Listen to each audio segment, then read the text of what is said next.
मैंने आपको इस लाइन का मतलब बताया था। नदी में कूदने से पहले तालाब में कूदना पड़ता है। ये किस किस काम में आएंगे? रिलीजियस काम में आएंगे, मंदिर जाने के काम में आएंगे, कोई मर जाएगा वहां काम में आएंगे, शादी ब्याह में काम में आएंगे। एनसीईआरटी की एक एक लाइन का रिवीजन जरूरी है। सेक्सुअल है तो देखो, बाइसेक्सुअल तो अगर आप ऑटो वाले को पूछोगे ना बाइसेक्सुअल क्या होता है तो वो भी बता देगा। अगर आप बायोलॉजी के स्टूडेंट हैं और अगर आप डॉक्टर बनने की तैयारी कर रहे हैं तो बाइसेक्सुअल को एक नाम और देते हैं जिसका। तो welcome to our channel Parthian Bio. शुरू करते हैं एक चैप्टर का रिवीजन जिसका नाम है sexual reproduction in flowering plant. तो मेरे भाई, मैंने आप दोनों को जब ये चैप्टर शुरू कराया था तो मैंने आपको इस लाइन का मतलब बताया था। नदी में कूदने से पहले तालाब में कूदना पड़ता है, तैरने से पहले। इसी तरीके से हम इस चैप्टर में जब जाके कूदेंगे तब जाके इस चैप्टर की जो लाइन है, जो टॉपिक है sexual reproduction in flowering plant, इसका मतलब समझ लेंगे। अब मेरे भाई एक बात बताना, आप बताइए कि इस चैप्टर का मतलब क्या है, इस लाइन का मतलब क्या है? हाँ, देखिए जहां पर फ्लावरिंग प्लांट लिखा हुआ है, अगर ये फ्लावरिंग प्लांट लिखा हुआ है इसका मतलब है फूल दे रहा होगा, इसीलिए फ्लावरिंग प्लांट है। फल तो अब अगर ये फूल दे रहा है इसका मतलब फ्लावर दे रहा है तो ये फ्रूट्स भी दे रहा होगा, और इसीलिए यहां पर सेक्सुअल मींस लिखा हुआ है। आगे बात समझ में। और रिप्रोडक्शन मतलब री मतलब दोबारा, और प्रोडक्शन मतलब फॉर्मेशन। किसका फॉर्मेशन? सीड्स का फॉर्मेशन, फ्लावर्स का फॉर्मेशन, फ्रूट्स का फॉर्मेशन। आ रही है बात समझ में? और तभी ये अपने जैसा एक दूसरा प्लांट बना पाएगा। क्लियर है बात? दूसरी बात मैंने आपको बताई थी कि यूजेस ऑफ फ्लावर। क्या बताई थी? Uses of flower. तो जब आप यूजेस ऑफ फ्लावर में जाते हैं तो यूजेस ऑफ फ्लावर में मैंने आपको क्या बताया था कि किस किस काम में आएंगे? रिलीजियस काम में आएंगे, मंदिर जाने के काम में आएंगे, कोई मर जाएगा वहां काम में आएंगे, शादी ब्याह में काम में आएंगे, लव अफेक्शन हैप्पीनेस दिखाने के काम में आएंगे। आगे बात समझ में। एस्थेटिक रीजन में काम में आएंगे, रिलीजियस पॉइंट ऑफ व्यू से काम में आएंगे। तो ये वाली बातें आप ऑर्नामेंटल, शादियों में काम आएंगे, जन्मदिन में काम आएंगे, साज सजावट के काम में आएंगे। ये रिवीजन तगड़ा हो गया अपना, काम खत्म। एनसीईआरटी की एक एक लाइन का रिवीजन जरूरी है। उसके बाद मैंने आपको बोला कि टिपिकल फ्लावर को देख लेते हैं। क्या देख लेते हैं? टिपिकल फ्लावर का एक रिवीजन मान लेते हैं। तो सबसे पहले मैंने आपको बताया था कि टिपिकल मतलब क्या होता है। टिपिकल मतलब होता है एक कॉमन चीज। टिपिकल फ्लावर का मतलब कॉमन फ्लावर, एक जनरल फ्लावर। जैसे मैं आपको एक बात बताऊं, जब मैंने आपको एनाट्रोपस ओव्यूल का ओवरव्यू बताया था तो मैंने एनाट्रोपस ओव्यूल ही क्यों बताया?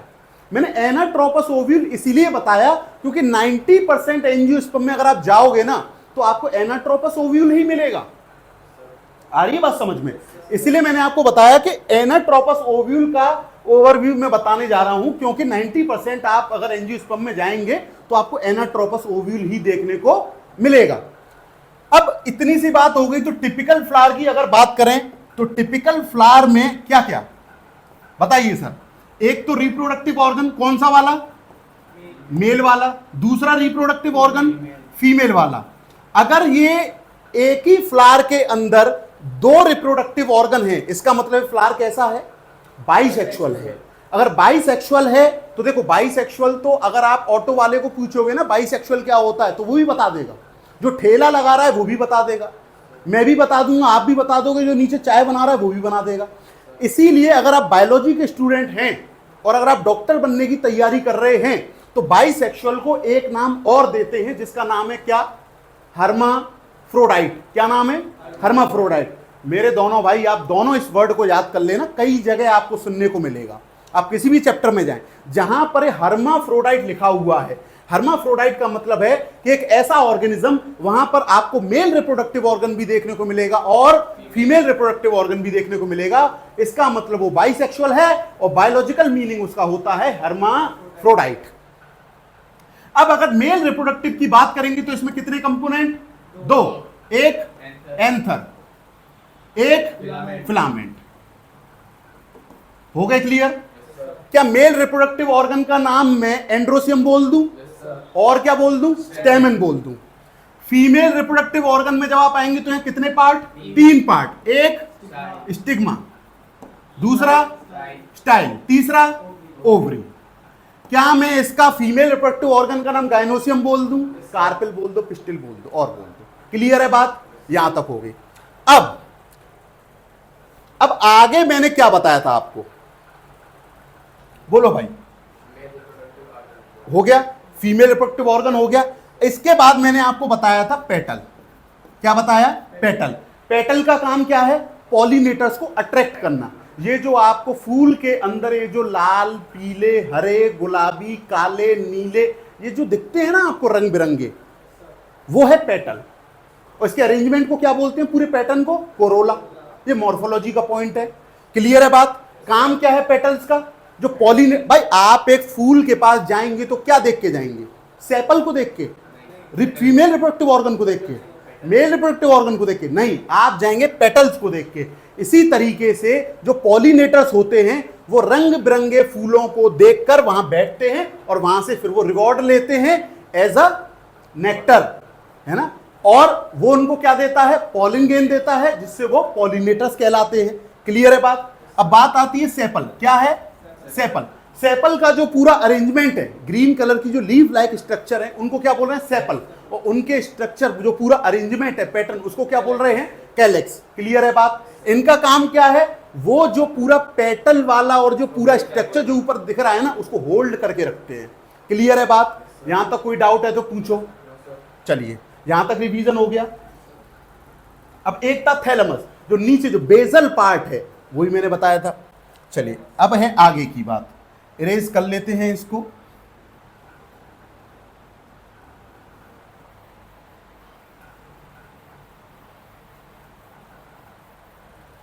तो भाई देखो, रिवीजन यार ऐसा ही होना चाहिए ना, एक एक लाइन। अब देखो, कोई लाइन मैंने छोड़ी तो नहीं है, क्यों, बोलो भाई, है ना, ये वाली बात है।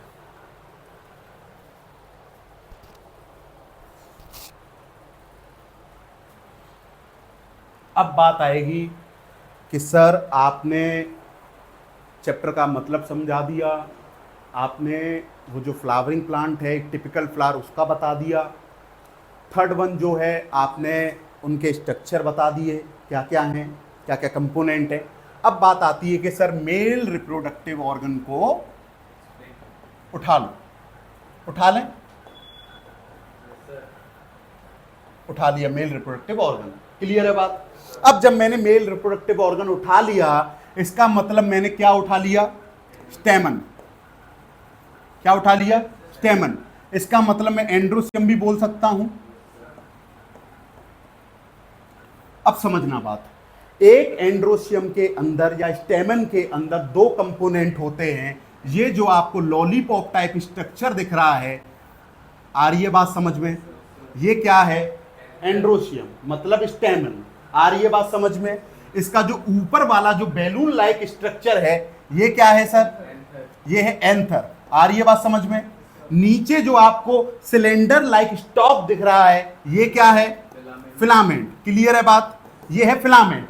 फिलामेंट का काम कितना सा है, इतना सा है कि ये इस एंथर को नीचे होल्ड करके रख रहा है। बात खत्म। आ रही है बात समझ में। और अब बात करते हैं एंथर की। किसकी बात करते हैं, एंथर की। तो जब आप एंथर की बात करने वाले हैं, किसकी बात करेंगे सर, एंथर की। तो अब मैं क्या करूंगा कि इस एंथर को कट करूंगा। क्या करूंगा, कट करूंगा। तो सबसे बड़ी बात, मैं यहां पॉइंट्स लिखते हुए जाऊंगा। क्या लिखते हुए जाऊंगा, पॉइंट्स। सबसे पहले तो ये जो एंथर है वो कैसा होता है, बाइलोब्ड। बाइलोब्ड का मतलब कि इसमें 2 लोब हैं। कितने लोब हैं, 2 लोब हैं। इसका मतलब कितने खाली स्पेस हैं, 2 खाली स्पेस हैं। एक ये है, एक ये है, दिख रहे हैं 2 लोब। चलिए, दूसरी बात कि ये स्ट्रक्चर कैसा है, डाइथीकस है। कैसा है, डाइथीकस है। थीकस मतलब थीका, थीका मतलब मेम्ब्रेन या लेयर, और जहां लेयर आ जाएगी इसका मतलब प्रोटेक्शन का काम। क्लियर है बात। तो डाइथीकस, डाई मतलब 2, थीकस मतलब लेयर यानी प्रोटेक्शन। तो 2 लेयर की प्रोटेक्शन है। तो एंथर के अंदर कितनी प्रोटेक्शन की लेयर है, 2। चलिए, क्लियर है बात। आगे आ जाइए। अब एक बात है कि एक लोब के अंदर, क्या एक लोब के अंदर, बोलो भाई, एक लोब के अंदर कितने पॉलिन सैक? 2 pollen sac. ठीक है, तो एक लोब के अंदर 2 पॉलिन सैक, एक ये रहा, दूसरा ये रहा, इसके अंदर एक ये रहा, दूसरा ये रहा। तो आप बताइए 2 लोब, एक लोब के अंदर 2 पॉलिन सैक, तो 2 लोब के अंदर 4 पॉलिन सैक। क्लियर है बात? अब इसको हम पॉलिन सैक क्यों बोल रहे हैं? अब इसको हम पॉलिन सैक क्यों बोल रहे हैं, बताओ भाई। पॉलिन ग्रेन आके रेस्ट करता है, बेडरूम है क्या भाई ये? हाँ हाँ, तो ये बोलो ना भाई, यहाँ पर पॉलिन ग्रेन्स का डेवलपमेंट होता है, मैच्योरेशन होता है, ये बात बोलो। ठीक है, अब 2 लोब के अंदर 4 पॉलिन सैक। क्लियर हो गई बात? अब बात आती है कि सर इनको हम माइक्रोस्पोरेंजियम बोलते हैं। तो सबसे पहली बात आप समझना, जो मैंने आपको बात समझाई थी कि आज मैं आपके सामने कंप्लीट ऑर्गेनिज्म खड़ा हूं, इससे पहले मैं कभी एम्ब्रियो भी था, सॉरी जाइगोट भी था, एम्ब्रियो भी था, फीटस भी था, फिर एक बेबी भी था, आज एक पूरा कंप्लीट ऑर्गेनिज्म हूं। इससे पहले जो पॉलिन ग्रेन होगा, तो उससे पहले की जो प्रीवियस स्टेज होगी वो क्या होगी? माइक्रोस्पोर।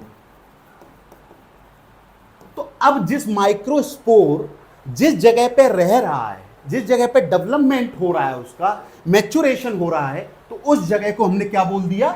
माइक्रोस्पोरेंजिया। क्लियर है बात? तो अब बाद में जाके इस माइक्रोस्पोरेंजिया को बेशक आप पॉलिन सैक बोल दो, क्योंकि वही माइक्रोस्पोर अब बाद में जाके क्या बन जाएगा? Pollen grain. क्लियर है बात? चलिए अब आगे की बात सुनना। तो 4 माइक्रोस्पोरेंजिया हो गए, चलो अब इतनी बात बता दी। अब मैं क्या बताने वाला हूं कि एक में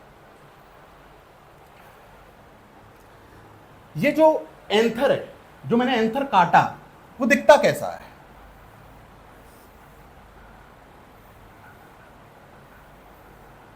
क्लियर है बात?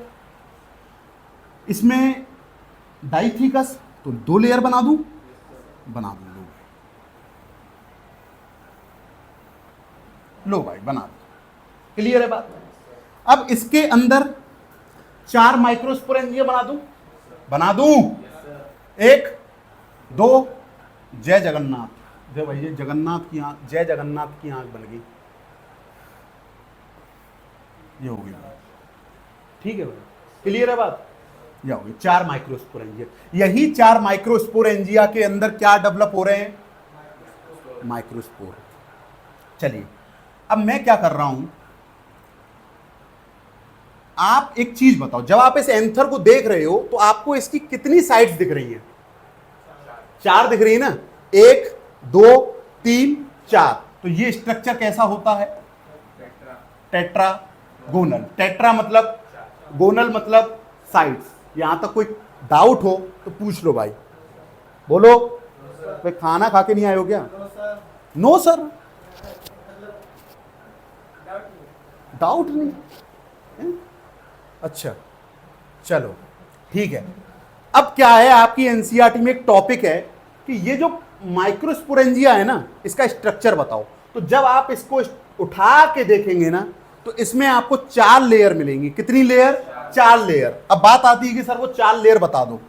एक लेयर ये रही, ठीक है, दूसरी लेयर ये रही, ठीक है, तीसरी लेयर ये रही, ठीक है भाई, और चारों लेयर मैंने बना दी चारों अलग अलग रंग से, पूरा रेनबो बना दिया।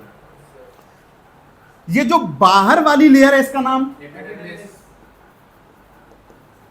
बायोलॉजी में कोई भी बाहर की लेयर हो उसको एपिडर्मिस बोल सकते हो। ये वाली बोलो, बोलोगे तभी याद होगा। बायोलॉजी सब्जेक्ट का अगर आपको मजा लेना है ना भाई, तो आप उसको बोलो। जितना ज्यादा बोलोगे ना उसके बारे में, मैं क्यों आपसे बार बार बुलवा रहा हूं कि एपिडर्मिस, एंडोथीसियम, मुझे पता है कि आपको पता है ये बातें, क्यों हम 4 बार पढ़ चुके हैं। लेकिन बायोलॉजी सब्जेक्ट का मजा जो है ना पढ़ने का, वो तभी है जब आप उस चीज को बार बार बोलोगे, सुनोगे, पढ़ोगे। आ रही है बात समझ में? चलिए अब थर्ड वन लेयर क्या है? Middle layer. क्या है? मिडिल लेयर, चौथी लेयर, चौथी लेयर, अच्छा अब ये जो बाहर की 3 लेयर जो हैं, एक एपिडर्मिस, एक एंडोथीसियम और एक मिडिल लेयर, इन तीनों का काम क्या है? प्रोटेक्शन। क्या काम है? प्रोटेक्शन मतलब बचाना। किसको बचाना? पॉलिन ग्रेन को, जो यहां पर डेवलप हो रहे हैं। कहां डेवलप? माइक्रोस्पोरेंजिया के अंदर। ये जो लेयर है, अब वो पॉलिन ग्रेन मतलब माइक्रोस्पोरिया, छोटे छोटे बच्चे हैं, अब उनको खाना पीना न्यूट्रिशन चाहिए कि नहीं चाहिए? अब कोई इंसान बड़ा हो जाएगा तो वो अपने आप कर लेगा, छोटे छोटे। अब इनको मैच्योर होने के लिए, डेवलप होने के लिए क्या चाहिए? न्यूट्रिशन चाहिए। वो न्यूट्रिशन कौन देगा मेरे भाई? टेपिटम।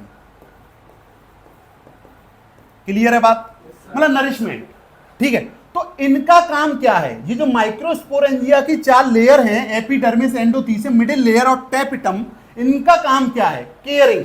क्या है? Caring, protection plus nutrition. हमारी मां भी तो यही करती है भाई, नहीं करती भाई? ये है बात। क्लियर है? अब मैंने आपको एक बात बताई थी कि माइक्रोस्पोरेंजिया के इधर आप देखोगे तो यहां पर एक स्पेशल टाइप का टिश्यू होता है। क्या होता है? स्पेशल टाइप का टिश्यू होता है। उस टिश्यू का नाम क्या है? Sporogenous tissue. नाम लिख दूं?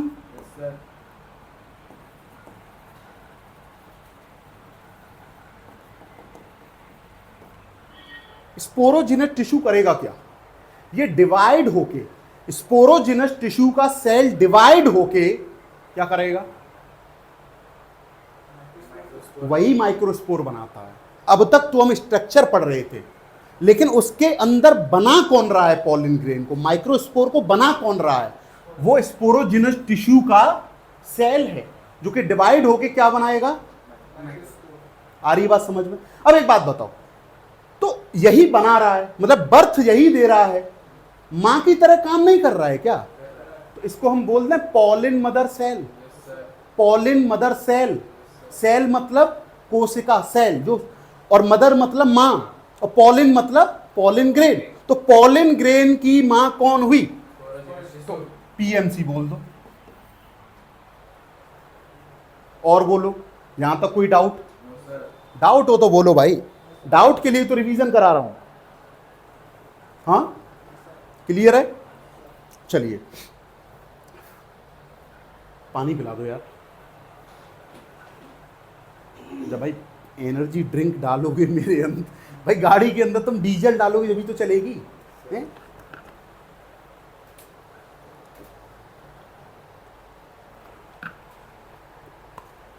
मजा आ रहा है रिवीजन में? तो भाई मजे लेने के लिए नहीं बैठे हो, इस चीज को समझा करो। समझ रहे हो भाई? मजे लो, लेकिन मजे लेके उस चीज को समझा करो। जब समझोगे फिर, और जैसे मैं रिवीजन कराता हूं, लाइन टू लाइन रिकॉल करवाता हूं ना, उसी तरीके से फिर तुम मुझे बताया करो। मैं पढ़ाता कुछ हूं, फिर बताते तुम कुछ और हो, ये वाली बात है। तो घर से पढ़ के आया करो, यही वाली बात मैं आपको बार बार बोलता हूं। क्योंकि मेरे पढ़ाने का भाई सीधा सा सिद्धांत पता है क्या भाई? मेरे पढ़ाए हुए बच्चे, उनका एक ही रूटीन रहता है कि जब वो चैप्टर कंप्लीट हो जाएगा, एनसीईआरटी को बंद कर दो, आंखें बंद कर लो भाई, और पहली लाइन से और एंड वाली लाइन तक चैप्टर क्लियर बना दो भाई। रामायण भागवत की तरह पूरा एकदम रट लो उसको, है ना? फोटो स्टेट हो जाना चाहिए दिमाग में, तब है उस चीज को पढ़ने का मजा। इसीलिए मैं चाहता हूं कि आप घर पे जाके उस चीज को पढ़ लिया करो, है ना? तो यहां तक बात हो गई। अब क्या रह रहा है इसमें बताओ भाई, अब तुम बताओ। पूरे स्ट्रक्चर को एक हमने नाम दिया है। हाँ, इसे बोलते हैं रीसेंस ऑफ एंथर। हाँ, और उसके बाद हमने पॉलिन ग्रेन का स्ट्रक्चर पढ़ना है। चलिए अब एक लास्ट बात और इसमें बची है, पढ़ लीजिए भाई। आप एक बात बताओ, कुछ दिनों में पॉलिन ग्रेन या जो माइक्रोस्पोर है वो डेवलप हो जाएगा? हो जाएगा ना? क्लियर है? क्या वो इसी में आराम फरमाते रहेंगे? नहीं ना, उनको बाहर जाना है कि नहीं जाना? उनको फीमेल फ्लावर के पास जाना है कि नहीं जाना? जाना है ना भाई, एम्ब्रियो सैक के पास, ओवरी के पास जाना है ना? तो जाना है तो ये लेयर्स को तोड़ना पड़ेगा कि नहीं? अगर ये लेयर्स को तोड़ना पड़ेगा तो इस फिनोमेना को हम बोलते हैं डेहिसेंस ऑफ एंथर। और ये टूट जाएगी लेयर और पॉलन ग्रेन रिलीज हो जाएंगे। ये है आपका मेल रिप्रोडक्टिव ऑर्गन की पूरी बात। एंथर, फिलामेंट, स्टेमन, एंड्रोसियम, जो भी कहानी थी सारी मैंने चिपका दी है। कोई डाउट? क्लियर है बात? हटा दूं इसको? सब बोलो।